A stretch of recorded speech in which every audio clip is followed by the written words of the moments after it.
বন্ধুরা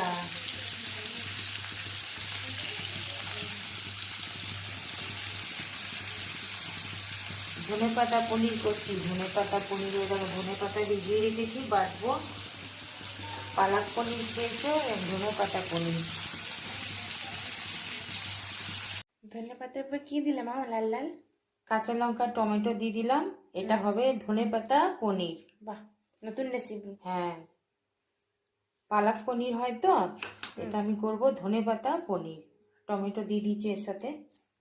দেখো পনির ভাজা আছে, এবার আমি দিয়ে দেবো এর মধ্যে ধনেপাতা পেস্ট, টমেটো, কাঁচা লঙ্কা পেস্টটা। এটা একদম নিরামিষ। নুন দিয়ে দিলাম, এর মধ্যে লঙ্কা গুঁড়ো একটু দিয়ে দিলাম। এবার পনিরগুলো দিয়ে দেবো।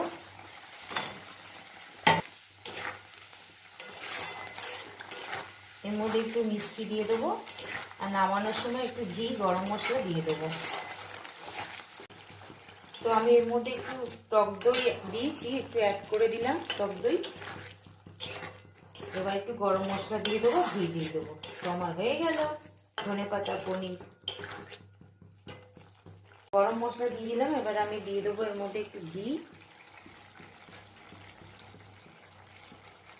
1 চামচ মতো ঘি দিয়ে দিলাম বন্ধুরা। তো আমার এটা রেডি। তো আমার রেডি ধনেপাতা পনির।